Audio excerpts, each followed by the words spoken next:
Hello and welcome to the Cognizant Crone. We are on day 14 of 365 days of vlogging.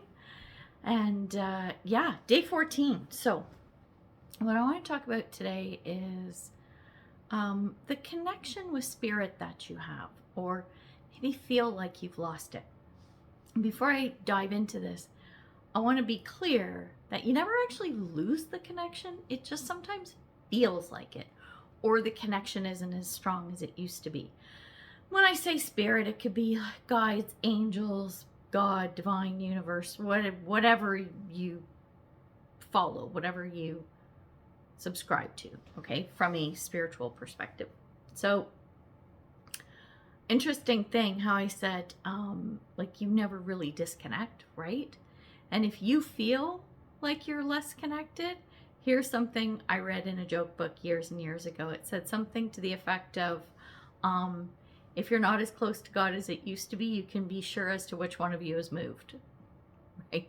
So, sorry, but it's your fault. No, I'm being a bit of a turd, but it's kind of true, right? Like, think about it. I'll probably use the word spirit for most of this video, but, insert whatever deity or ascended master, angel, whatever that you want. So that closeness or connection to spirit, I think it's kind of normal for it to change and be in flux throughout your life. And I say this because, okay, here's it's kind of story time, okay? So here's what's been happening with me. So my awakening was like around 2012, right? Like kind of 2011 to 13 in that time frame, but more like end of 2012, really through 2013. And I spoke about this in a previous video a little bit, but so 2013 for me was a pivotal year in that I was introduced to so much that I had no idea about, or if it's things I had heard of, didn't really know too much about it. So as an example, like angels, working with angels. Okay, like I grew up Catholic, right? So we knew what angels were, kind of, right? It's like, yeah, the things up in the sky that have wings and play harps or whatever, right? Like, you know what angels are. But you don't really know what angels are, and you don't really know how to work with them. We're not taught this stuff. Not in my religion where I grew up anyway. So I'll just say that much. So in 2013, started, got a really good introduction to the archangels, who they were, what they represented, how to work with them, like ideas of how to work with them. Not like, you have to do this. It's not like dogmatic, okay? And guides, spirit guides, just like different entities, elementals, right? Working with fairies or gnomes or whatever, right? And then there's like the sort of otherworldly scope of things too, like connecting to different, like whether it's ETs is probably the best way to put extraterrestrials, or star beings kind of stuff, right? Anyway, so I'm introduced to all of this stuff, and I remember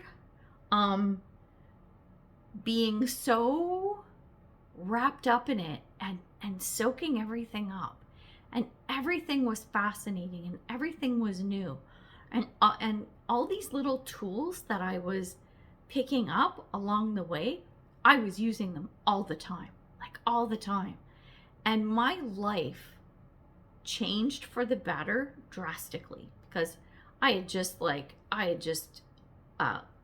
my ex-husband. So, after splitting up, like that was a long, arduous process. I mean, it was, for the most part, it was amicable, right? But it was still hard. Like I tried to kind of baby him through it as much as I could, because, you feel crappy for leaving someone, right? So there was that, like, which was a really hard part. That was 2011, 2012. So coming into 2013, I was really coming into my own, per se. So couple that with learning all of this stuff, it was fascinating, and it was very instrumental and helpful for me to start turning my life around, which has taken a long time. It's still a work in progress, but so much better. So I'm telling you this to give you a snapshot of then versus now and the journey along the way. So, like I said, felt very connected to spirit, very connected to the angels, whatever, and things were fantastic. Well, fast forward X number of years, I still had the connection, but it didn't feel like it did. And I remember having a conversation with a friend of mine. I think it was like 2022. I think it was in 2022 sometime.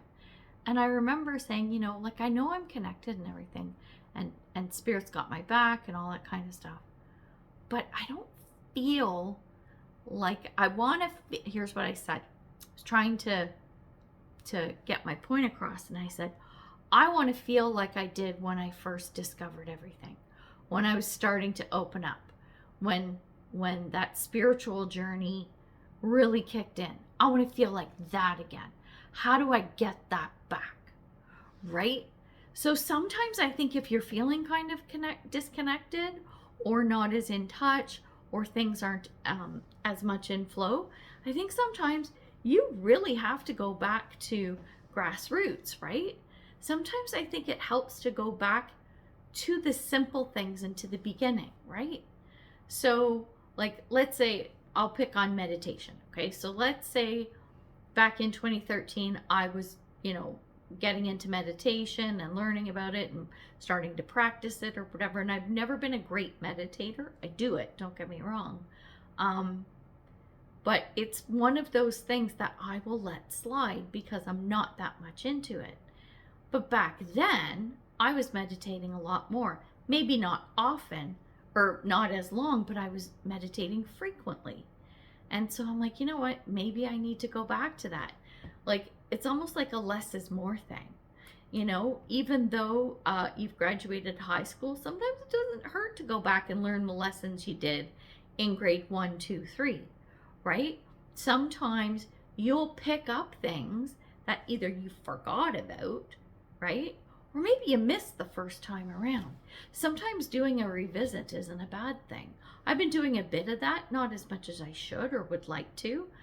So maybe this is going to spark me to go back and do that loop again. Really go back to grassroots, right? Back to my 2013 kind of journey, and get that going again. So on the flip side of that, if you're not feeling so connected, maybe it's the opposite, and that you've just been doing bits and pieces and you've kind of been just kind of going with the flow and doing more simple, easy kind of things. Maybe it's time to up the game.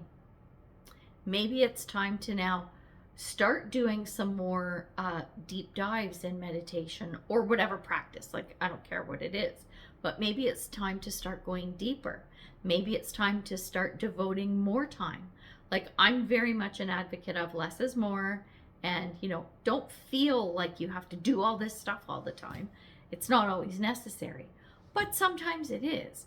Sometimes you need to do that deep dive, because every now and then I do them and I usually get a lot out of them. So I think maybe for someone like me, it's less valuable little bits and pieces along the way, but every now and then just do a more deep dive, and I tend to get more of that and retain more and appreciate more. Not that I don't appreciate any of the messages coming in or guidance or whatever, but sometimes it's just easier that way.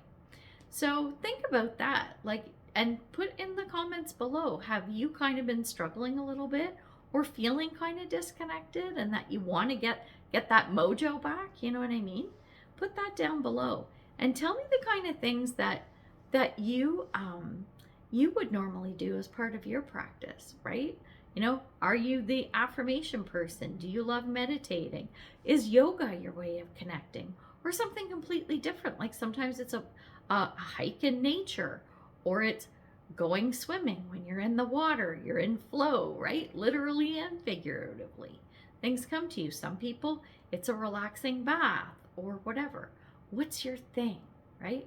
What deepens your connection to spirit or otherwise? Anyway, that's just kind of some food for thought. It's really getting my wheels turning too, and helping me kind of figure out, okay, what are my next steps to kind of get back into that flow again, deeper into that flow, right? I think that's something I need. So tell me if you need that too. Anyway, we're going to leave it there. So here we are, day 14. We're going to wrap it up, and I will see you tomorrow for day 15. Bye.